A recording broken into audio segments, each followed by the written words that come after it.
Au commencement, il n'y avait rien que l'on puisse nommer sans trahir ce que c'était vraiment. Les anciens poètes ne parlaient pas d'un simple vide, ni d'un espace désert semblable à une salle abandonnée. Ils évoquaient le Ginnungagap, un gouffre béant, une béance si vaste et si étrange qu'elle semblait exister en dehors même de toute notion d'existence. Ce n'était pas un lieu, ni un temps, mais une attente silencieuse, une tension suspendue entre ce qui n'était pas encore et ce qui ne pouvait pas encore être. À une extrémité de cette immensité sans forme s'étendait Niflheim, un royaume de brume et de glace, où l'air lui-même paraissait figé dans une lenteur éternelle. Là coulait une source ancienne, Vergelmir, dont les eaux sombres donnaient naissance à d'innombrables rivières glacées. Elle serpentait dans l'obscurité, charriant avec elle des poisons anciens, comme si le froid lui-même portait en lui une mémoire hostile. À l'autre extrémité brûlait Muspelheim, un monde de feu pur, où les flammes dansaient sans jamais s'éteindre et où l'air vibrait d'une chaleur si intense qu'elle semblait vivante. À la frontière de ce royaume incandescent se tenait un gardien, silhouette immobile au milieu des flammes, une épée ardente à la main, comme la promesse silencieuse d'une destruction encore à venir. Pendant un âge que nul ne saurait mesurer, ces deux forces se firent face sans jamais se toucher. Le froid avançait lentement, insidieux, tandis que la chaleur jaillissait en éclats, envoyant des étincelles dans l'abîme. Puis, un jour sans jour, un instant sans durée, elles se rencontrèrent enfin. Le givre fondit sous la morsure du feu, et dans cette rencontre naquit quelque chose d'inattendu, de la vapeur, du mouvement, une pulsation. C'était la première transformation, le premier frémissement d'une réalité en devenir. De cette fusion improbable émergea une forme. Elle n'était ni totalement vivante, ni totalement inerte, mais elle respirait. Lentement, lourdement, elle prit consistance. Ainsi naquit Ymir, le premier être. Il était immense, au-delà de toute mesure humaine, et pourtant fragile à sa manière, comme toute chose nouvelle. Il était à la fois ancien et nouveau, porteur d'un monde encore informe. Ses premiers souffles furent les premiers souffles du cosmos lui-même. Ymir ne fut pas seul longtemps. Dans son sommeil, son corps engendra d'autres êtres. Sous ses bras, de la sueur naquirent un homme et une femme, ancêtres d'une race appelée à devenir celle des géants. Ses pieds, en se frottant l'un contre l'autre, donnèrent naissance à un fils. Ainsi, sans intention, sans dessein, la vie se répandit. Une vie rude, primitive, née dans un monde encore instable, où rien n'était fixé, où tout semblait encore hésiter entre l'ordre et le chaos. Mais Ymir n'aurait pas survécu sans une autre apparition, plus étrange encore. Des glaces en train de fondre sortit une vache immense, Oudumla. Elle était calme, presque silencieuse, comme une présence stable dans un univers encore incertain. De ses pieds coulaient 4 rivières de lait, nourrissant Ymir et assurant sa survie. Là où lui incarnait la force brute et chaotique de la création, elle représentait quelque chose de plus ancien encore, la continuité, la patience, la vie qui persiste sans bruit. Chaque jour, Odumla léchait les blocs de glace salée qui l'entouraient. Ce geste simple, répété encore et encore, eut des conséquences inattendues. Le premier jour, une forme apparut sous la glace, quelques mèches de cheveux. Le second jour, un visage se dessina. Le troisième jour, un être entier se libéra. Il se tenait debout, droit, différent de Ymir. Son nom était Buri. Avec lui naquit une autre lignée, celle des dieux. Mais dès ce premier instant, une vérité silencieuse s'imposa. Les dieux et les géants n'étaient pas entièrement séparés. Ils partageaient une origine mêlée, un passé commun inscrit dans la glace et le feu. Cette ambiguïté allait marquer chaque événement à venir, comme une fissure invisible courant à travers toute la création. Buri engendra un fils, Bor, qui prit pour épouse une géante nommée Bestla. De leur union naquirent 3 fils, Odin, Vili et Vé. Déjà, dans leur sang, coexistaient 2 héritages opposés, celui des forces primitives et celui de l'ordre naissant. Rien, dès l'origine, n'était pur. Tout était mélange, tension, compromis fragile. À cette époque, le monde n'était encore qu'une ébauche, un chantier inachevé. Les géants se multipliaient dans le vaste Ginnungagap, occupant l'espace avec une croissance brute et incontrôlée.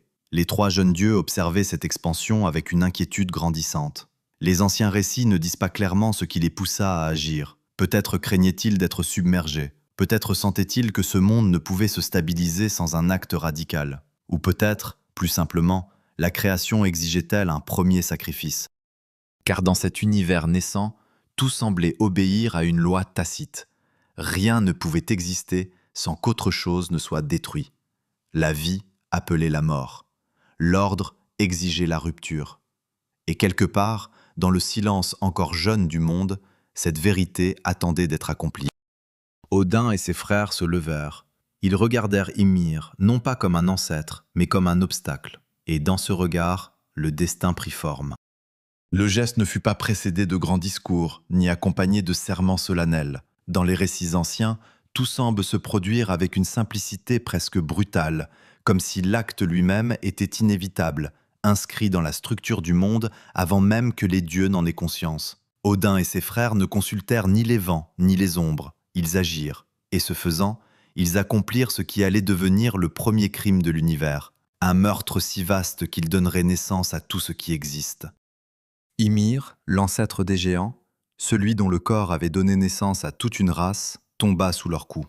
Les anciennes poésies ne décrivent pas la bataille avec précision, comme si les mots eux-mêmes refusaient d'en contenir la violence. Elles parlent simplement de chute, de sang, d'un être gigantesque abattu par des forces plus jeunes mais déjà résolues. Et lorsque Ymir s'effondra, ce ne fut pas seulement un corps qui toucha le sol, ce fut une catastrophe. De ses blessures jaillit un flot immense de sang, si abondant qu'il engloutit presque tous les géants nés de lui. Ils furent emportés dans ce déluge rouge, balayés comme des ombres dans un courant sans rive. Un seul survécut, Bergelmir, qui, avec sa compagne, trouva refuge sur ce que les récits décrivent vaguement comme une sorte d'embarcation, un tronc creux peut-être, ou un fragment du monde encore informe. Ainsi, dès les premiers instants de la création, une histoire familière se dessina, celle d'un monde détruit par les eaux et de quelques survivants dérivant au milieu du chaos. Mais les dieux ne s'arrêtèrent pas à la destruction. Ils regardèrent le corps d'Ymir, immense, silencieux désormais, et virent en lui une matière première. Là où d'autres auraient vu une fin, ils virent un commencement. Car dans cet univers, rien ne disparaît vraiment, tout se transforme. Ils prirent sa chair et la modelèrent pour former la terre. Ils façonnèrent les continents, les plaines et les vallées, donnant à la surface du monde une structure encore rugueuse, encore imparfaite. Son sang devint les océans, les rivières et les lacs, ces étendues mouvantes qui porteraient plus tard les navires et engloutiraient les imprudents. Ces eaux furent dressées en montagnes, leurs sommets déchiquetés comme les restes d'un ancien combat figé dans la pierre. Ces dents et ces fragments d'os brisés furent dispersés et devinrent les rochers et les cailloux, ces éléments que l'on foule sans y penser, mais qui portent en eux la mémoire d'une violence originelle. Et puis, il y eut son crâne. Les dieux le soulevèrent et le placèrent au-dessus du monde, en firent une voûte immense, le ciel lui-même. Pour soutenir cette coupole, ils appelèrent 4 nains et les placèrent aux 4 coins du monde. Nordri, Sudri, Austri et Vestri, dont les noms évoquent les directions du vent. Ainsi, même le ciel reposait sur des êtres vivants, comme si tout dans cet univers dépendait d'un équilibre fragile, d'un effort constant pour empêcher l'effondrement. Mais un monde sans lumière n'est qu'une ombre figée. Les dieux tournèrent alors leur regard vers Muspelheim, ce royaume de feu qui brûlait toujours à l'horizon du vide. Ils en saisirent des étincelles, des fragments d'incandescence, et les dispersèrent dans le ciel nouvellement formé. Ainsi naquirent les étoiles, fixées comme des braises dans l'obscurité. Ils placèrent aussi 2 lumières plus grandes encore, destinées à traverser le ciel. L'une devint le soleil, l'autre la lune. Mais même ces astres ne furent pas laissés libres. Derrière eux, les dieux placèrent 2 loups, Skull et Hati, condamnés à les poursuivre sans relâche. Chaque jour, chaque nuit, la lumière fuit, traquée par l'ombre.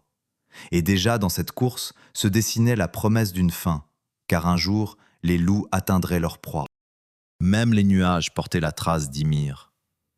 Les dieux prirent son cerveau et le jetèrent dans le ciel, où il se transforma en masse mouvante, grise et blanche, errant sans but apparent. Comme si les pensées du géant mort continuaient de dériver au-dessus du monde, indifférentes aux formes qu'elles prenaient. Puis, avec une précision presque humaine, ils façonnèrent un espace protégé. À partir des sourcils d'Ymir, ils construisirent une barrière, un cercle destiné à contenir quelque chose de plus fragile. Ce lieu fut appelé Midgard, le domaine du milieu, le futur foyer des hommes. Car les dieux savaient déjà que ce monde ne serait pas seulement le leur. Il y aurait d'autres vies, plus faibles, plus brèves, mais capables de percevoir et de raconter. Midgard serait leur refuge, une enclave entourée de dangers, un îlot d'ordre dans un océan de chaos. Au-delà de cette enceinte, les terres restaient sauvages, ouvertes aux géants qui avaient survécu. Rien n'avait été réellement éliminé. Le chaos avait simplement été repoussé, contenu, jamais détruit. C'est ainsi que le monde prit forme, non pas par un mot divin prononcé dans le vide, mais par un acte de violence, par la transformation d'un corps en paysage, d'un meurtre en structure. Chaque pierre, chaque vague, chaque nuage portait en lui la mémoire de cet instant. Et dans ce monde nouveau, façonné à partir d'un cadavre, une vérité persistait, silencieuse mais indéniable. Si tout avait commencé par la destruction, alors rien ne garantissait que cela ne se terminerait pas de la même manière. Une fois la terre façonnée, le ciel suspendu et les mers mises en mouvement, le monde aurait pu sembler complet. Pourtant, ce n'était qu'une structure, une ossature encore vide de sens. Ce qui lui manquait, ce n'était pas seulement la vie, mais un ordre, ou du moins une tentative d'ordre dans un univers qui, dès sa naissance, portait en lui les germes du déséquilibre. Car le monde des anciens nordiques n'était pas un espace simple, ni même unique. Il ne se limitait pas à la terre que l'on pouvait fouler, ni au ciel que l'on pouvait contempler. Il était composé de multiples royaumes, liés entre eux par une structure invisible, mais profondément vivante. Au cœur de cette structure se dressait un arbre immense, si vaste que nul regard ne pouvait en saisir la totalité. Cet arbre était Yggdrasil. On le décrivait comme un frêne, mais aucun arbre terrestre ne pouvait vraiment lui être comparé. Son tronc s'élevait au centre de l'existence, reliant les différents plans du monde. Ses branches s'étendaient au-delà du ciel, portant des royaumes entiers, comme s'ils n'étaient que de simples feuilles. Ses racines plongeaient dans des profondeurs anciennes, atteignant des lieux où même les dieux hésitaient à s'aventurer. 3 racines principales soutenaient Yggdrasil, chacune s'étendant vers un domaine différent. L'une s'enfonçait dans le royaume des dieux, près d'une source sacrée appelée le puits d'Urd. Là se tenaient les Nornes, 3 femmes dont les noms, Urd, Verdandi et Skuld, évoquaient le passé, le présent et l'avenir. Elles ne régnaient pas comme des reines, mais agissaient comme des tisseuses silencieuses. Chaque jour, elles puisaient de l'eau du puits et de la boue blanche qu'elles répandaient sur les racines de l'arbre, empêchant ainsi sa décomposition. Mais leur rôle ne s'arrêtait pas là. Elles gravaient aussi des runes, inscrivant le destin de tous les êtres, hommes comme dieux. Dans ce monde, le destin n'était pas une idée abstraite, il était tangible, presque matériel. Il existait sous forme de lignes tracées, de motifs gravés, d'un tissu invisible que même Odin, le plus sage des dieux, ne pouvait entièrement défaire. La seconde racine d'Yggdrasil s'étendait vers le royaume des géants, jusqu'au puits de Mimir, source d'une sagesse profonde et souvent dangereuse. C'est là qu'Odin, dans sa quête incessante de connaissances, avait sacrifié un œil pour boire à cette eau, un acte qui en disait long sur la nature du monde. Pour comprendre, il fallait perdre. La troisième racine plongeait dans Niflheim, dans les ténèbres froides d'où tout avait commencé. Là, un dragon nommé Nidhogg rongeait sans relâche les racines de l'arbre, comme s'il cherchait à détruire ce qui maintenait l'univers entier. Autour de lui, des serpents s'enroulaient et se nourrissaient des restes des morts, participant à une lente érosion que rien ne semblait pouvoir arrêter. Mais Yggdrasil n'était pas seulement menacé par ce qui se trouvait en dessous. Dans ses branches les plus hautes, un aigle sans nom observait les mondes, immobile et silencieux. Entre lui et le dragon, un écureuil nommé Ratatosk courait sans cesse le long du tronc, transportant insultes et provocations de l'un à l'autre. Un détail presque dérisoire et pourtant révélateur. Même au cœur de la structure qui maintenait tout en place, le conflit persistait. Des cerfs broutaient les feuilles de l'arbre, affaiblissant peu à peu ses branches. D'autres créatures s'agitaient dans son écorce, invisibles mais actives. Rien n'était stable. Même ce qui soutenait l'univers était en train de s'user. Autour de cet arbre se déployaient les 9 mondes, chacun avec ses lois, ses habitants et ses tensions. Asgard, le domaine des dieux As, s'élevait comme une forteresse céleste, faite de halls brillants et de champs ouverts. C'était un lieu de pouvoir, mais aussi de stratégie, de conflits et de décisions difficiles. Vanaheim abritait des dieux Van, associés à la fertilité, à la richesse et à la mer. Leur nature était différente, plus ancienne, plus liée au cycle naturel qu'aux batailles. Leur présence dans le récit rappelait que même parmi les dieux, il existait des divisions profondes. Jotunheim, la terre des géants, s'étendait au-delà des frontières civilisées. C'était un monde rude, fait de montagnes escarpées et de terres sauvages, où les forces anciennes continuaient de croître et d'attendre. Alfheim était le domaine des elfes de lumière, êtres subtils et lumineux, tandis que les profondeurs abritaient les nains ou elfes sombres, artisans silencieux, travaillant la pierre et le métal dans des halls souterrains. Helheim, quant à lui, reposait dans les profondeurs, un royaume froid et sombre où allaient ceux qui mouraient sans gloire. Ce n'était pas un lieu de torture, mais un espace de stagnation, de silence, presque d'oubli. Tous ces mondes étaient reliés, mais ces liens n'étaient pas harmonieux.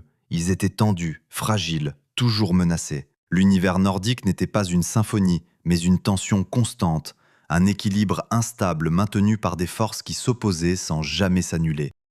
Et au centre de tout cela, Midgard, le domaine des hommes, apparaissait comme une enclave minuscule, protégée, mais vulnérable. Entourée par les terres hostiles des géants et séparée des dieux par des distances invisibles, l'humanité existait dans un espace précaire, dépendant à la fois de la protection divine et de la chance. Dans cette vision du monde, il n'y avait pas de sécurité absolue. Tout était relié, mais rien n'était stable. Chaque racine pouvait être rongée, chaque branche pouvait se briser, chaque lien pouvait céder.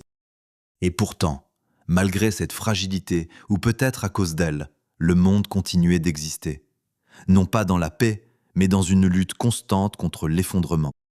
Car dès le début, tout avait été construit sur une fissure. Et cette fissure n'avait jamais disparu. Elle s'était simplement étendue, lentement, invisiblement, attendant le jour où elle deviendrait impossible à ignorer. Au-dessus du fragile cercle de Midgard, là où les hommes vivaient à l'abri précaire des murs façonnés à partir du corps d'un géant, s'élevait Asgard, le domaine des dieux. À première vue, il pouvait sembler être un lieu de perfection, une citadelle lumineuse suspendue entre ciel et destin. Pourtant, derrière ces halls majestueux et ces champs paisibles, se cachait une vérité plus troublante. Même ici, rien n'était totalement sûr.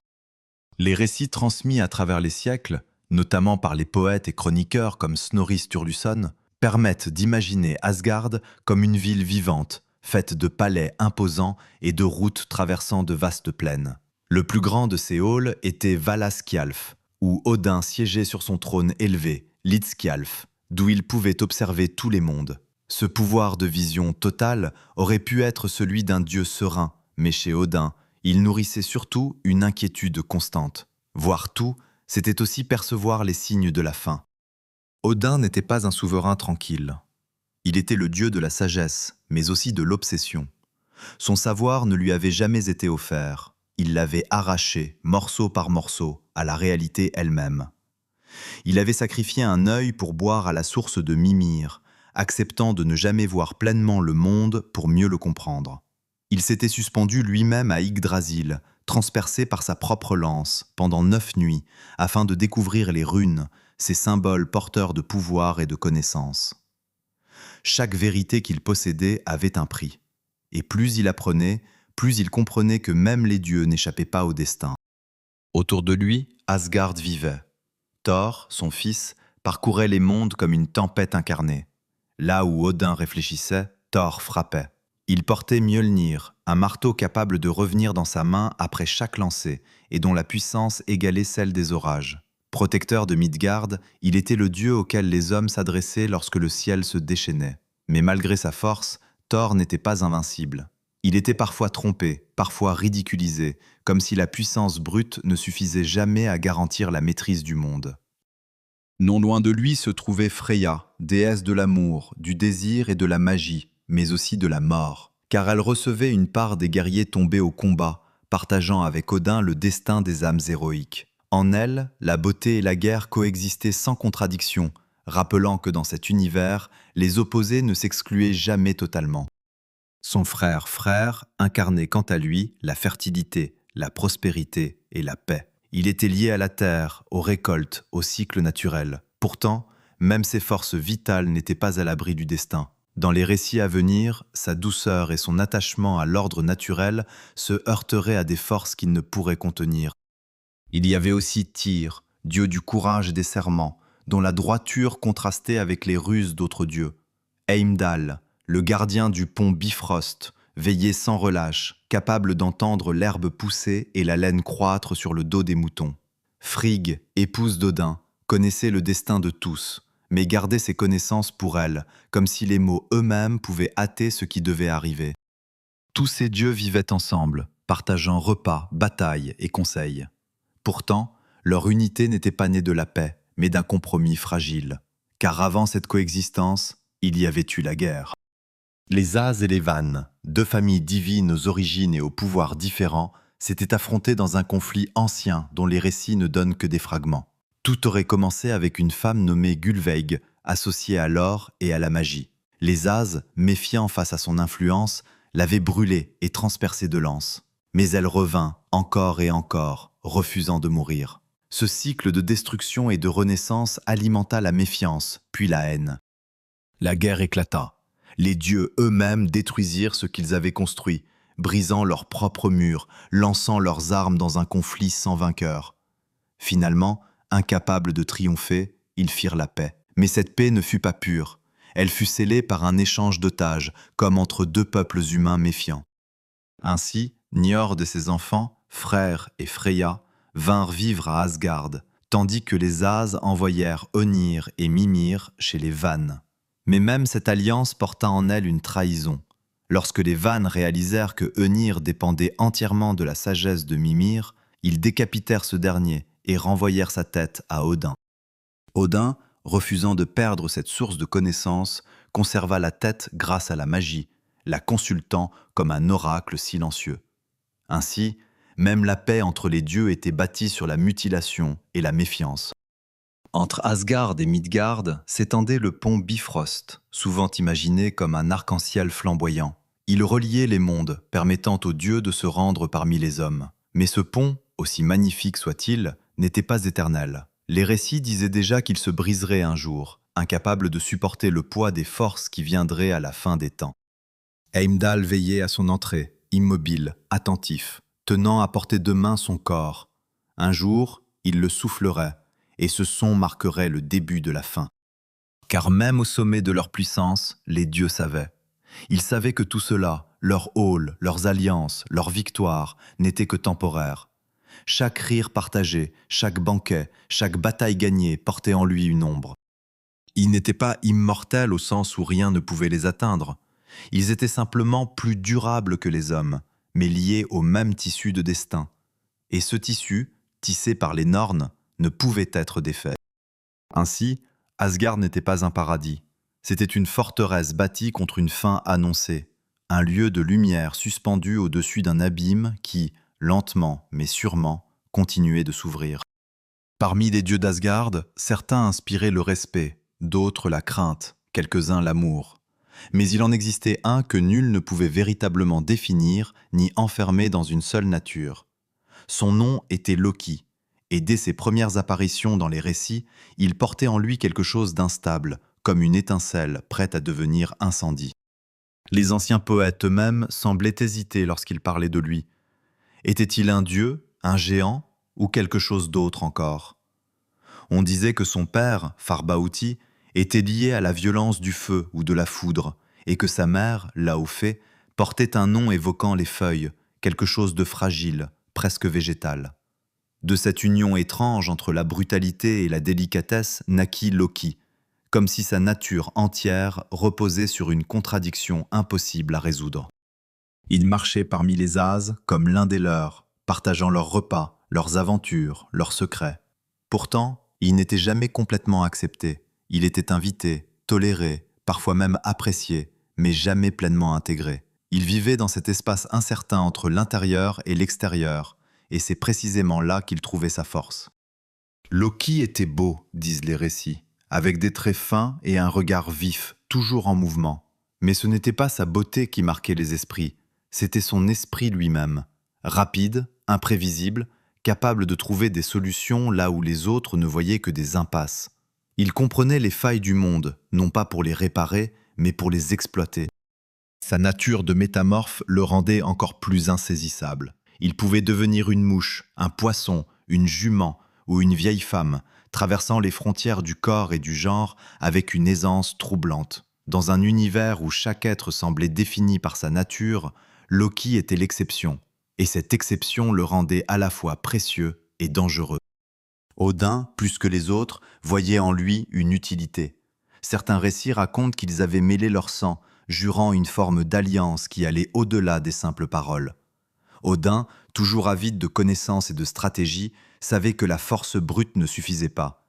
Il lui fallait quelqu'un capable de penser autrement, de contourner les obstacles, de comprendre les règles pour mieux les plier. Loki remplissait ce rôle à la perfection. Mais même Odin, dans sa quête de sagesse, ne pouvait ignorer le risque. Car Loki n'était pas loyal au sens où les autres dieux pouvaient l'être. Il n'agissait pas par devoir, ni par honneur. Ce qui le guidait, c'était la curiosité. Une curiosité presque dangereuse, qui le poussait à voir ce qui se passerait si l'on perturbait l'ordre des choses.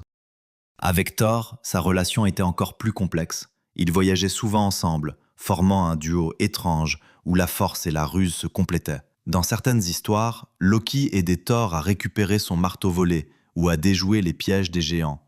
Dans d'autres, il était à l'origine même du problème, créant le chaos avant de le résoudre avec un sourire, comme s'il jouait à la fois le rôle de l'incendiaire et celui du sauveur. Lors de festins, il se plaisait à provoquer. Il connaissait les faiblesses de chacun, les secrets que l'on préférait taire, et il les utilisait comme des armes. Ses paroles, souvent teintées d'humour, pouvaient devenir cruelles, révélant des vérités que personne ne voulait entendre. Dans ces moments-là, le rire laissait place à un silence lourd, et chacun comprenait que Loki voyait plus loin qu'il ne le montrait. Et pourtant, malgré cette nature instable, Loki fut à l'origine de certains des plus grands trésors des dieux. Lorsque la chevelure dorée de Sif, épouse de Thor, fut coupée, par lui bien sûr, il dut réparer son acte pour éviter la colère du dieu du tonnerre. Il descendit alors dans les profondeurs où vivaient les nains, ces artisans légendaires capables de créer des objets imprégnés de magie. De cette mésaventure naquirent des merveilles. Les nains forgèrent une nouvelle chevelure pour Sif, faite d'or pur, qui pousserait comme de vrais cheveux. Ils créèrent aussi la lance d'Odin, Gumunir, qui ne manquait jamais sa cible, et le navire Skidbladnir, capable de se plier pour tenir dans une poche tout en transportant une armée entière. Et surtout, ils donnèrent naissance à Mjolnir, le marteau de Thor, dont la puissance allait devenir légendaire. Ainsi, même les actes les plus destructeurs de Loki pouvaient conduire à des créations essentielles. Mais ce cycle, provoquer, réparer, recommencer, portait en lui une fatigue croissante, car chaque solution apportée par Loki laissait derrière elle une trace, une fissure supplémentaire dans l'ordre du monde. Il n'était ni totalement mauvais, ni véritablement bon. Il était un catalyseur, une force qui révélait les tensions cachées, qui poussait les événements vers leur point de rupture. Et lentement, presque imperceptiblement, son rôle changeait. Ce qui n'était au départ qu'un jeu devenait quelque chose de plus sombre. Ses actes ne se contentaient plus de troubler les dieux, ils commençaient à les menacer. Car dans un monde déjà fragile, où chaque chose reposait sur un équilibre incertain, il suffisait parfois d'un seul élément instable pour que tout bascule. Et Loki, plus que quiconque, était cet élément. Il existe dans les récits anciens des moments où le monde semble retenir son souffle sans que personne ne s'en aperçoive vraiment. Rien ne change en apparence. Les dieux continuent leur festin, les hommes leurs travaux, les saisons leur cycle. Pourtant, quelque part, à l'écart des regards, quelque chose naît, et avec lui, une promesse de rupture. C'est loin des halls lumineux d'Asgard, dans une forêt que l'on disait faite de fer et de racines anciennes, que Loki s'unit à une géante nommée Angrboda. Son nom signifiait « celle qui apporte le chagrin ». Et il ne s'agissait pas d'une simple image. Elle appartenait à ces forces anciennes qui ne se plient ni aux lois des dieux, ni aux attentes du monde ordonné. Là où Asgard cherchait à construire, Angrboda existait pour rappeler que tout pouvait être défait. De cette union naquirent 3 enfants. Mais les appeler ainsi serait trompeur. Ils n'étaient pas des enfants au sens humain du terme. Ils étaient des manifestations, des formes incarnées de ce que le monde portait de plus sombre et de plus inévitable. Le premier était un loup. Au début, il n'était guère plus grand qu'un chien, mais dès les premiers jours, sa croissance échappa à toute mesure. On l'appela Fenrir. Son corps s'allongeait, ses muscles se développaient, et dans ses yeux brillait une intelligence troublante. Ce n'était pas une bête ordinaire. Il observait, comprenait, attendait. Le second était un serpent, Jormungandr. Encore jeune, il pouvait tenir dans un récipient, mais sa nature était déjà évidente. Il grandirait sans fin, s'étendrait au-delà de toute limite. Sa peau écailleuse, ses mouvements lents mais assurés, tout en lui annonçait une présence qui finirait par dépasser le monde lui-même. La troisième était une fille, elle. Son apparence seule suffisait à troubler ceux qui la voyaient. Une moitié de son corps semblait vivante, presque humaine, tandis que l'autre portait les marques de la mort, sombre, figée, comme un cadavre. Elle n'était ni pleinement vivante, ni totalement morte, ni quelque chose entre les deux, un seuil incarné. Lorsque ces naissances furent connues des dieux, un silence s'installa. Odin, plus que tous les autres, comprit immédiatement la gravité de ce qui venait d'apparaître. Il avait appris à lire les signes, à écouter les murmures du destin, et ce qu'il entendit n'était pas une simple menace, mais une certitude. Les prophéties parlaient clairement. Le loup dévorerait Odin lui-même, le serpent affronterait Thor dans un combat qui empoisonnerait le monde, et la fille régnerait sur un royaume des morts où nul ne pourrait revenir sans condition. Ces enfants n'étaient pas seulement dangereux, ils étaient nécessaires à ce qui devait venir. Odin prit alors une décision qui, comme tant d'autres dans ses récits, était à la fois logique et tragique. Il ne chercha pas à détruire ces êtres. Peut-être savait-il que cela était impossible. Il choisit plutôt de les disperser, de les éloigner, de tenter de contrôler ce qui ne pouvait l'être. Jormungandr fut saisi et jeté dans l'océan qui entourait Midgard.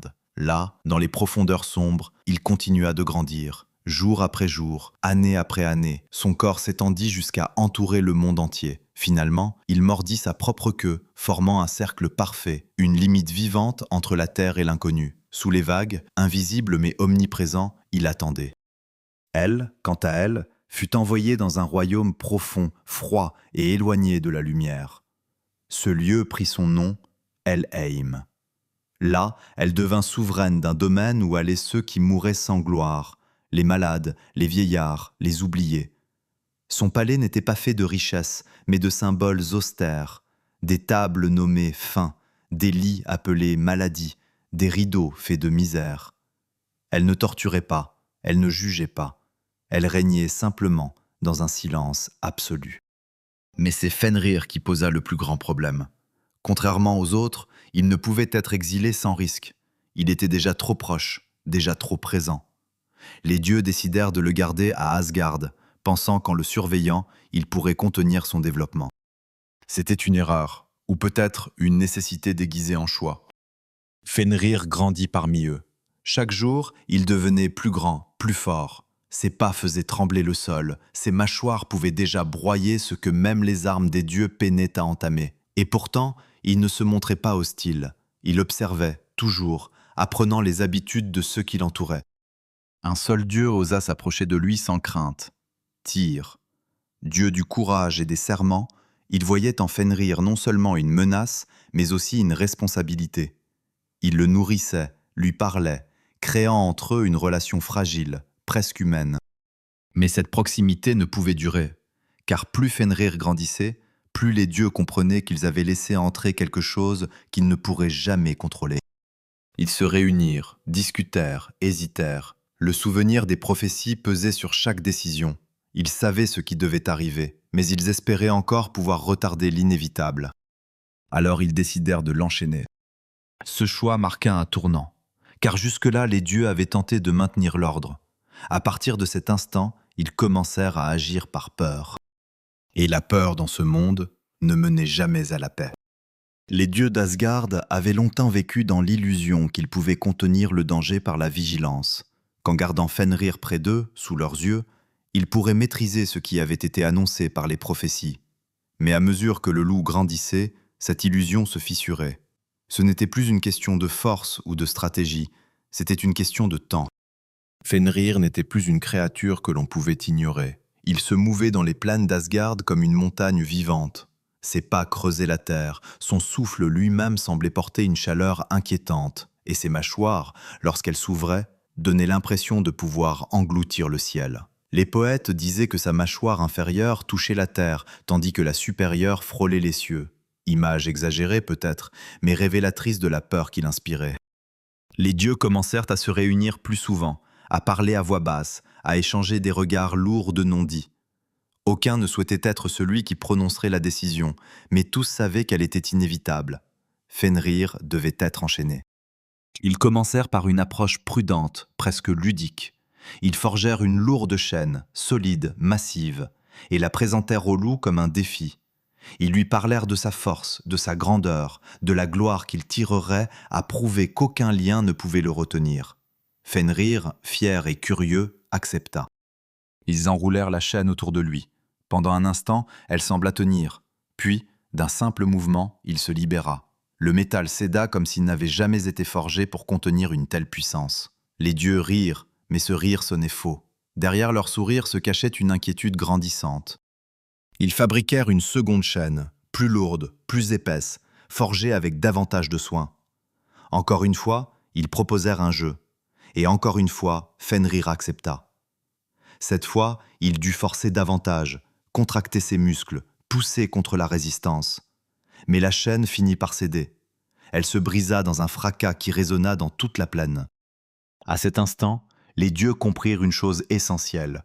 Aucune matière ordinaire ne pourrait contenir Fenrir. Ce qu'ils affrontaient n'était pas seulement une créature puissante, mais une force liée au destin lui-même.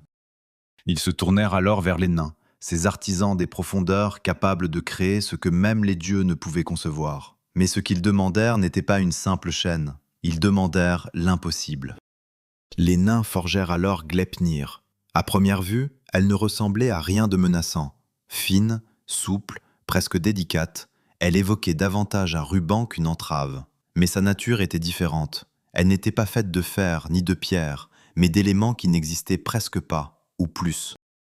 Ils dirent qu'elle avait été tissée à partir du bruit des pas d'un chat, de la barbe d'une femme, des racines d'une montagne, des tendons d'un ours, du souffle d'un poisson et de la salive d'un oiseau. Des choses impossibles, insaisissables, comme si la chaîne elle-même avait été faite à partir des absences du monde. Lorsque les dieux reçurent Gleipnir, ils comprirent qu'ils tenaient enfin quelque chose de différent. Mais ils savaient aussi que Fenrir ne serait pas dupe. Ils l'emmenèrent sur une île isolée, Lyngvi, au milieu d'un lac aux eaux profondes. L'atmosphère y était calme, presque trompeuse. Les dieux souriaient, parlaient légèrement, comme s'ils n'avaient rien à craindre. Mais Fenrir, lui, avait appris. Il regarda la fine bande qu'ils tenaient entre leurs mains, et quelque chose en lui se méfia. Ce n'était pas la force apparente de la chaîne qui l'inquiétait, c'était justement son absence. Il comprenait que ce qui semblait faible pouvait cacher une autre forme de puissance. Il refusa de se laisser lier, à moins que l'un des dieux n'accepte de placer sa main dans sa gueule comme garantie.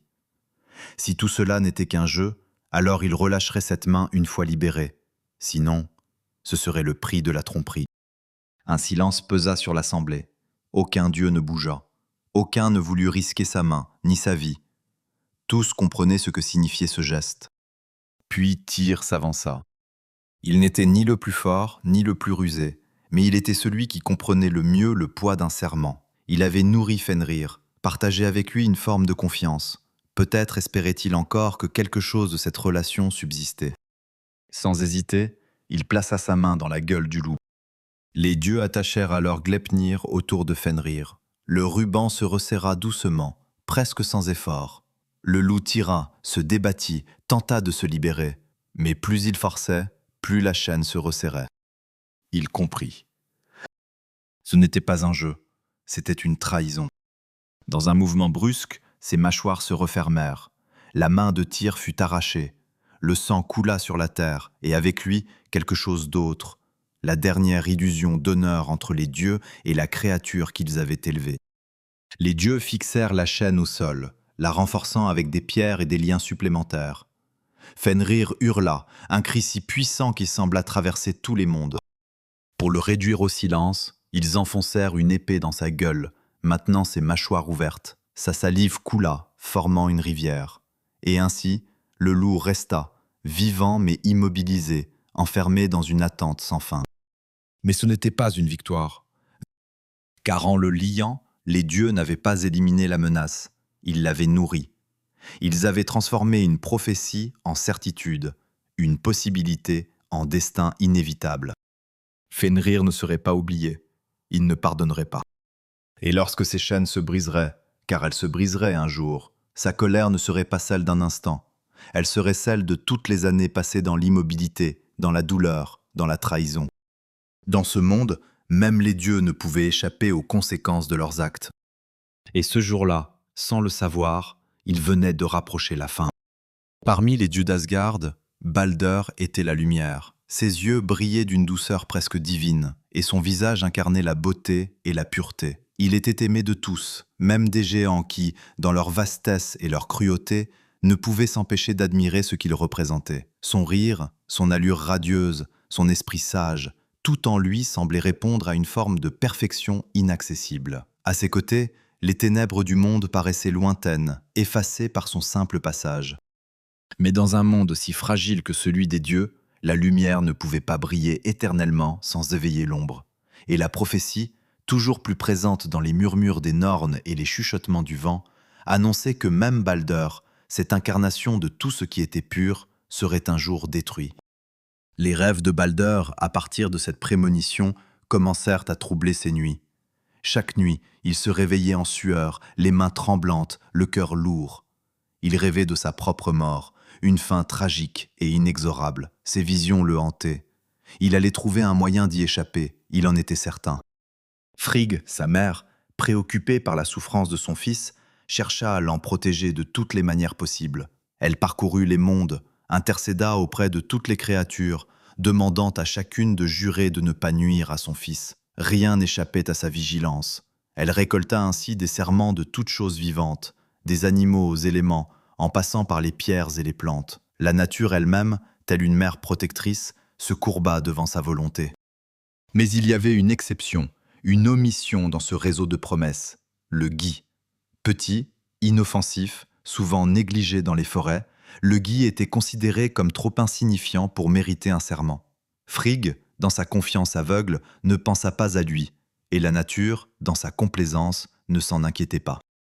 C'est là que Loki entra en scène. À la fois observateur et provocateur, il avait l'habitude de jouer avec les fils invisibles du destin, de tordre les événements pour voir ce qu'ils donneraient. Il avait entendu parler du vœu de Frigg, et il savait qu'un tel geste était une fausse sécurité. Il comprenait que la perfection dans ce monde était impossible à maintenir, qu'une faille existait toujours. Le gui était la dernière clé manquante, et il était prêt à l'utiliser. Loki trouva Ordre, le frère aveugle de Baldr, qui se tenait à l'écart des festivités.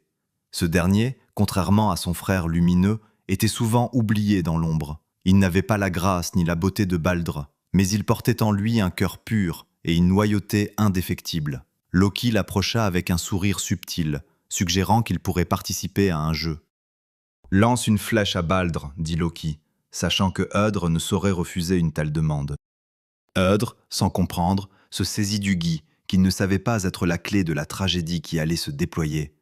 Il lança la flèche, et dans un instant suspendu, le monde s'arrêta. La flèche atteignit Baldr en plein cœur. Le dieu lumineux tomba au sol, une douleur insupportable traversant son corps, avant que la vie ne quitte ses yeux brillants. Ce moment, comme une brûlure dans le ciel, bouleversa le monde entier. Les dieux se figèrent, incapables de comprendre. Les rires s'éteignirent, les chants cessèrent, et Asgard tout entier, jusqu'aux fondations, trembla sous le poids de cette mort. Le corps de Balder fut porté par les dieux, un silence lourd entourant chaque mouvement. La souffrance se propagea, non seulement parmi les As, mais aussi dans le cœur même du monde.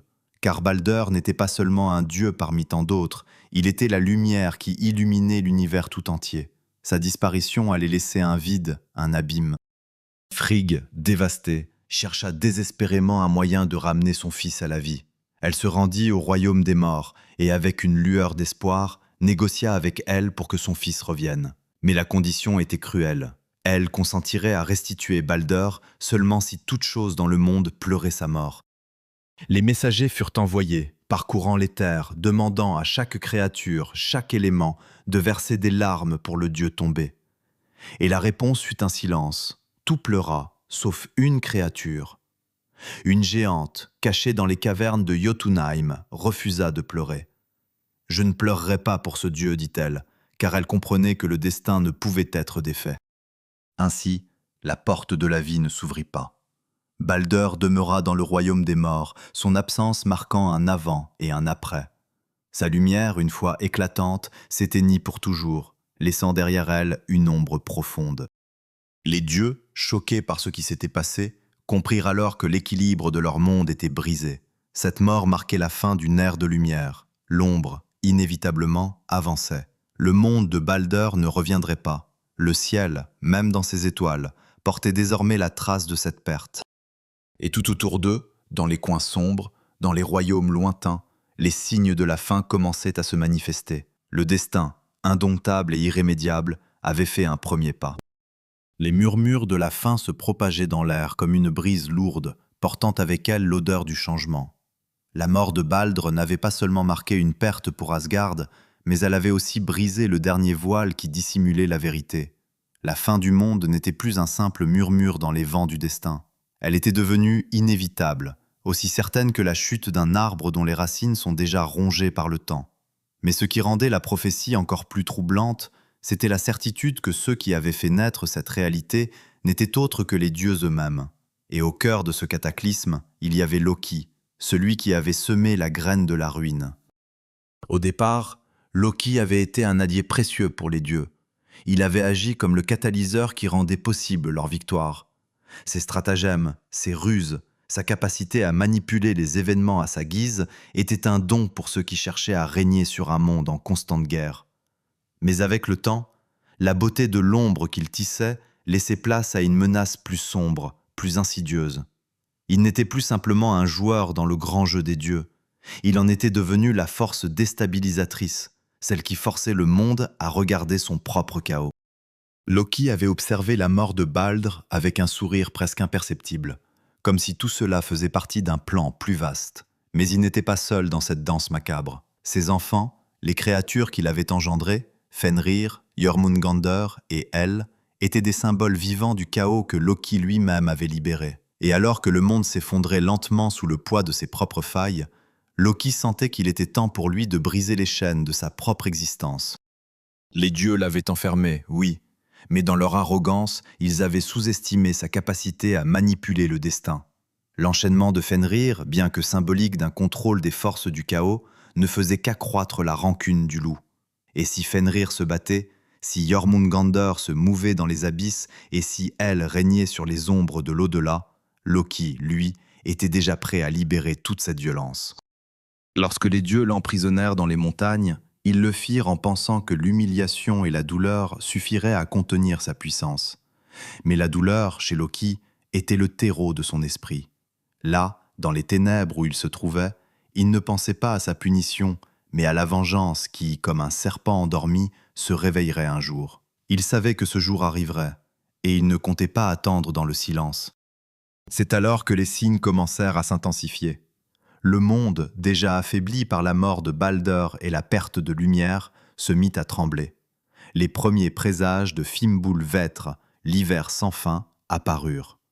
Un froid glacial se répandit, éteignant la chaleur des foyers, gelant les rivières, tuant les récoltes. La terre elle-même semblait se recroqueviller sous cette vague de froid. Mais ce n'était que le prélude. Le véritable hiver, celui du Ragnarok, était encore à venir. Les hommes, aveuglés par leur lutte quotidienne, ne savaient pas encore que le monde qu'ils connaissaient ne survivrait pas à ce cataclysme. Mais les dieux, eux, le savaient. Et Loki, dans sa prison, savait aussi qu'il n'avait plus qu'à attendre. Son heure viendrait. Le lien qui l'unissait à Fenrir, à Jormungandr, à Hel, deviendrait un lien de guerre, et tous les fils qu'il avait tissés se resserreraient sur les dieux. C'était dans sa nature. Il n'était pas l'élément de la création. Il était celui de la destruction. Et tandis que le froid s'étendait et que les ombres grandissaient, Loki attendait. Il attendait le jour où il serait libéré, où il pourrait tenir les fils du destin dans ses mains. Il attendait le jour où le ciel se briserait et que les dieux, dans leur arrogance, viendraient réclamer leur fin. La guerre était déjà en marche, et lorsque Loki se libérerait, l'inévitable approche du Ragnarok se ferait sentir à travers le monde entier. Les dieux seraient confrontés non pas à un ennemi extérieur, mais à la conséquence de leur propre choix. Loki, fidèle à sa nature, était le feu sous la glace, le poison dans la douceur. Il avait semé le chaos, et maintenant, il en récolterait les fruits. Les armées se rassembleraient, le vent soufflerait sur Bifrost, le pont des dieux, et le monde, tremblant sous cette tempête, s'apprêterait à succomber à ce qui avait été écrit bien avant qu'il ne puisse l'éviter. Les derniers actes des dieux étaient déjà scellés. Le vent soufflait avec une rage inouïe, traversant les terres de Midgard, portant avec lui un froid d'une intensité inconnue. La neige ne cessait de tomber, recouvrant tout d'un manteau glacé, et la terre, jadis fertile, se figeait dans un silence oppressant. Ce n'était pas d'hiver habituel, celui que les hommes connaissaient et qu'ils attendaient avec une sorte de résignation. Non, c'était un hiver sans fin, un hiver qu'aucun feu ne pourrait réchauffer, un hiver que même le courage humain ne pourrait surmonter. Ce n'était pas juste la fin de l'année, c'était la fin du monde. Le Fimbulvetr, l'hiver du Ragnarok, s'était abattu sur Midgard. Il ne s'agissait pas seulement d'une vague de froid. Ce fut une punition, une épreuve, une menace venue des profondeurs de la réalité elle-même. Le soleil, autrefois brillant, semblait être englouti dans la brume épaisse de ce blizzard éternel. Les rivières gelaient avant même d'atteindre la mer. Les arbres se desséchaient dans la neige et les bêtes, à la recherche de nourriture, étaient réduites à des spectres errants, à moitié mortes de faim. Les hommes, privés de leur récolte, luttaient contre la faim, et la guerre semblait se déclarer partout à cause du peu qui restait de la vie d'avant. Dans les villages, des feux vacillants luttaient pour survivre, mais la lutte semblait futile. Les hommes se regroupaient, non pas pour célébrer les fêtes de l'hiver, mais pour se préparer à une fin imminente. Les plus jeunes et les plus forts partaient en quête de nourriture ou d'armes, tandis que les vieillards et les malades, conscients de l'inutilité de toute résistance, se préparaient à mourir dans une lente agonie, dans des maisons de plus en plus froides. Au cœur de tout cela, les dieux observaient. Les As savaient que Fimbulvetr n'était que le début, mais ce n'était pas la peur du froid qui les accablait, c'était la certitude qu'il n'y avait pas de retour possible. Le temps des hommes était presque terminé, et même les dieux ne pouvaient échapper à leur propre destin. Loki, enfermé dans sa prison de montagne, ressentait, à sa manière, la montée de cette frénésie de destruction. Chaque rafale de vent, chaque tourmente de neige semblait être une chanson de guerre, annonçant l'heure de sa libération. Dans son exil forcé, il attendait le moment où il pourrait s'échapper, car le froid n'était pas seulement une punition, il était le prélude à la destruction. Fenrir, le loup, grandissait toujours. Il avait été lié, emprisonné dans des chaînes qui l'avaient maintenu dans une rage silencieuse. Mais le Fimbulvetr était aussi son moment, le point culminant de sa liberté, du moment où il se briserait enfin. La rage du loup était une promesse de vengeance, un serment de détruire ceux qui l'avaient asservi. Le vent qui soufflait dans les montagnes, qui grondait dans les forêts, semblait être le rugissement de Fenrir lui-même, se préparant à se libérer. Jormungandr, le serpent de Midgard, se mouvait silencieusement dans les profondeurs de l'océan, mais son corps, qui entourait déjà le monde, sentait la tension. Les vagues devenaient plus fortes, plus menaçantes. Là où il se trouvait, sous les eaux sombres, l'immensité du serpent se pressait contre la terre, comme un énorme malaise grandissant. Les dieux savaient que, lorsqu'il sortirait de l'eau, la terre elle-même tremblerait sous son passage. Et elle, au royaume des morts, observait tout avec une froideur digne de son domaine. Elle ne se réjouissait pas de la destruction.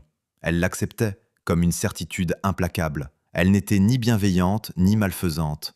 Elle était la gardienne d'un monde inévitable. Et dans ce monde d'ombre et de mort, elle savait que le cycle se terminerait, que ceux qui étaient condamnés à mourir reviendraient, portés par les vagues de la guerre.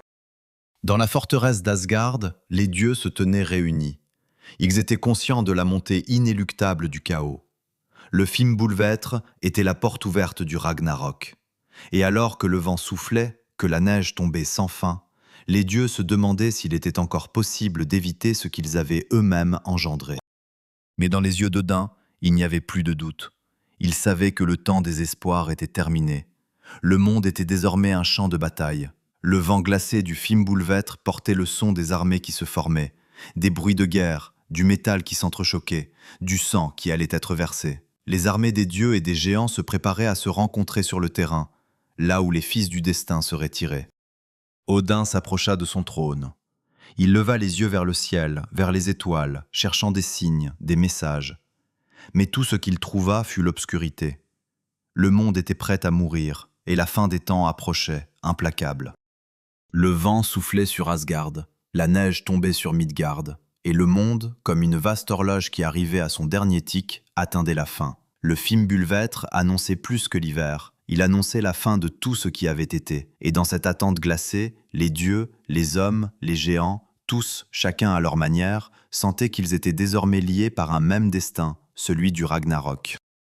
Lorsque le vent du Fimbulvêtre cessa de souffler, il laissa derrière lui une terre changée à jamais. La neige recouvrait tout, immobile et lourde, un voile blanc d'une densité presque palpable. Les hommes, les animaux, même les arbres semblaient paralysés par ce froid ancestral. Mais si l'hiver extérieur battait son plein, à l'intérieur des royaumes, un autre hiver se préparait, un hiver de guerre, de destruction et de trahison. Chaque cri dans le vent, chaque ombre dans la neige semblait porter l'écho d'une bataille imminente, un conflit dont personne ne pourrait échapper. Les signes étaient partout. Les lueurs du soleil s'étaient estompées, la lune n'apparaissait plus que comme un pâle reflet derrière un voile de brume épaisse. Les étoiles, ces anciennes gardiennes des nuits paisibles, étaient obscurcies par des nuages menaçant l'horizon. Le ciel semblait lui-même souffrir sous le poids des événements à venir. Dans Asgard, les dieux se tenaient en silence, les mains crispées sur leurs armes. Les prévisions des Nornes, cette voix ancestrale qui tissait les destins des hommes et des dieux, résonnaient encore dans l'air lourd de la citadelle divine. Quand les loups dévoreront le soleil et la lune, le ciel s'obscurcira et la guerre viendra. Skull et Hati, les deux loups gigantesques, traquaient sans relâche leur proie céleste. Le soleil et la lune, un à un, seraient engloutis dans la gueule des prédateurs cosmiques, apportant une obscurité totale, un vide que même les dieux ne pourraient combler. À chaque passage des loups, l'univers tremblait un peu plus, comme si la destruction elle-même se blissait dans l'espace entre les mondes. Ces symboles de la fin se mouvaient à travers le ciel, annonçant le début du plus grand combat jamais vu. Les dieux savaient que ces signes n'étaient pas que des présages, ils étaient des annonces. Les géants se rassemblaient déjà.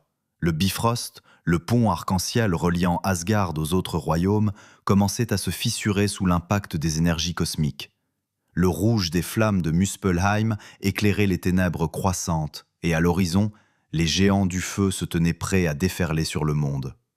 Le corps de Jormungandr se mouvait dans les eaux, prêt à surgir de la mer pour engloutir la terre. Et tout autour d'Asgard, dans les ombres des forêts et des montagnes, des échos de guerre se faisaient entendre. L'armée des géants, des créatures des ténèbres, se rassemblait, unis dans leur haine des dieux, prête à détruire tout ce qu'Asgard avait construit. Thor, le dieu du tonnerre, sentait le poids de cette imminence peser sur lui. Il serrait son marteau, Mjolnir, le regard fixé sur les cieux tourmentés. Son cœur battait fort dans sa poitrine, empli d'une colère qu'il avait longtemps contenue. Il savait que son heure arriverait, que l'ennemi serait là, face à lui, prêt à le défier dans un combat qui déciderait du sort de tous les mondes. Il se tenait prêt, mais au fond de lui, une peur s'était insinuée. La peur de la fin, de la chute de tout ce qu'il avait défendu. À ses côtés, Odin observait les cieux, son esprit embrouillé par les signes. Il avait vu ce jour arriver depuis longtemps, mais comme tout autre dieu, il n'était pas prêt à accepter l'inéluctabilité de la fin. Son œil, privé de l'autre, scrutait les ombres, cherchant quelque éclat d'espoir qui pourrait encore renverser le destin. Mais rien ne venait. La guerre n'était plus évitable, la fin se préparait à franchir les portes d'Asgard. Frigg, quant à elle, se tenait dans le silence de sa chambre, les yeux remplis de larmes non versées. La perte de Balder avait été un coup fatal à son âme, mais elle savait que d'autres souffrances s'annonçaient, plus vastes encore. Elle ne pouvait empêcher la fin de tout, pas même de son propre fils. Pourtant, son esprit n'était pas éteint. Elle cherchait un moyen, dans les brumes du destin, de sauver ce qui pouvait l'être. Mais chaque espoir qu'elle nourrissait semblait se briser sous le poids de la guerre. Le bruit du corps de Heimdall, gardien du Bifrost, retentit alors dans toute la citadelle. Ce son perça l'obscurité, vibrant à travers les murs d'Asgard comme un cri de bataille, un appel qui ne pouvait plus être ignoré. Les dieux se levèrent, leurs yeux se fixant sur le horizon, là où la lumière du soleil n'existait plus. Dans l'air, il y avait un parfum lourd, celui de la fin des temps. Le moment était venu.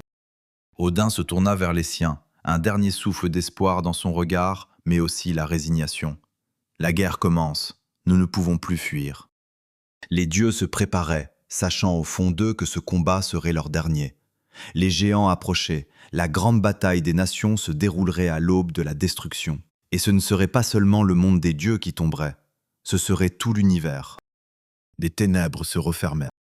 Le vent s'était intensifié, balayant les cieux d'une noirceur de plus en plus oppressante. Le Bifrost, désormais brisé sous l'impact des forces cosmiques, s'effondrait lentement, comme une dernière résistance avant l'inéluctable. À travers les fissures, on apercevait les armées des géants et des créatures mythologiques, des armées que les dieux eux-mêmes avaient, un jour, aidé à façonner. Mais maintenant, ces forces d'hier s'étaient retournées contre eux, unies dans la haine de leurs anciens maîtres. Les frontières entre les mondes étaient effacées, et le chaos se déversait dans l'ordre établi. Les premières lignes de l'armée de Loki et des géants, menées par son propre fils, Fenrir, surgirent de la brume froide qui enveloppait le champ de bataille. Fenrir, libéré de ses chaînes, rugissait de sa rage infinie. Le loup géant, si longtemps retenu, avançait à une vitesse effrayante, ses crocs blancs comme la neige, prêt à dévorer tout sur son passage. À ses côtés, Jormungandr, le serpent de Midgard, surgit des océans. Son corps, gigantesque et sinistre, se mouvait dans des vagues immenses, dévastant tout sur son passage. Le serpent qui entourait le monde se déployait enfin, prêt à frapper à la racine même des terres. Dans les cieux, l'aigle qui veillait sur Yggdrasil semblait s'être envolé. Là où il avait résidé, observant le monde, il ne restait plus que l'écho du vent. Les Nornes, les tisseuses du destin, avaient depuis longtemps cessé de tisser. Leur travail était fini. Le destin des dieux, des hommes et des créatures était scellé dans une spirale infinie de chaos. À Asgard, les derniers rassemblements des dieux se firent dans un silence lourd. Ils savaient que la fin était arrivée. Mais même dans cette certitude, il y avait une volonté de se battre, de résister. Odin, le père des dieux, se tenait droit, son regard fixé sur l'horizon. Ses pensées, bien qu'accablées par la certitude de la défaite, portaient encore un fragment d'espoir. Peut-être, pensait-il, dans cette dernière bataille, y aurait-il un moyen de changer le cours du destin. Thor se tenait près de lui, Mjolnir dans la main, les éclairs frappant déjà son marteau, prêt à affronter la créature qui le menaçait. Le serpent, Jormungandr, il le savait, était son destin. Le géant de l'océan et lui avaient une dette qui devait être réglée dans le feu de la guerre. Thor, plus que tout autre dieu, incarnait la volonté de résistance, mais dans ses yeux se lisait aussi la peur du dénouement. Le serpent et lui seraient liés pour l'éternité, dans une bataille qui marquerait la fin des deux. Les haches s'entrechoquaient, les épées brillaient dans la lumière vacillante, et des cris de guerre retentissaient dans les vallées. Les géants du feu s'étaient avancés, menés par Surtre, leur chef. Son épée flamboyante frappait les cieux, et chaque coup semblait fissurer le ciel comme une promesse de fin. Il ne restait plus que peu de choses à faire pour les dieux. Les armées des géants, des loups et des créatures des ténèbres étaient prêtes. La bataille finale était sur le point de commencer. Mais c'était aussi la fin d'un cycle, celle d'un univers déjà mort à bien des égards. Dans les ruines de l'ordre, l'espoir d'une renaissance subsistait, aussi faible fût-il. Car même à l'aube de la destruction, il y avait cette croyance ancienne. Après la fin, viendrait un nouveau commencement. La lumière qui autrefois émanait des dieux semblait désormais être absorbée par l'obscurité.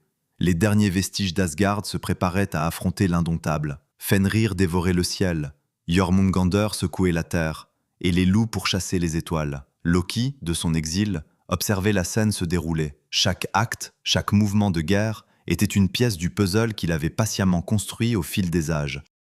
Là, sur le champ de bataille, où le destin se déployait comme un manteau de cendres, les dieux luttaient non seulement contre les géants, mais contre l'inévitabilité de la fin de tout ce qu'ils avaient connu. La mort d'Odin, les coups de Mjolnir, la chute de Bifrost, tout cela serait bientôt oublié. L'univers serait englouti dans le feu et le froid, un vide ultime où même les souvenirs des dieux se dissiperaient, emportés par la marée du Ragnarok. Le dernier souffle des dieux, le dernier écho de leur existence, résonnerait dans la brume de l'après-combat. Mais même dans ce silence d'effondrement, une dernière vérité resterait. À la fin de la guerre, à la fin de tout, la création pourrait renaître, car le cycle, tel un serpent qui dévore sa propre queue, se répéterait. Et peut-être, un jour, après cette destruction totale, un nouveau monde verrait le jour. Ainsi, le Ragnarok ne serait pas simplement la fin des dieux, ce serait la fin de tout, une fin nécessaire pour le début d'une nouvelle ère, un éternel recommencement.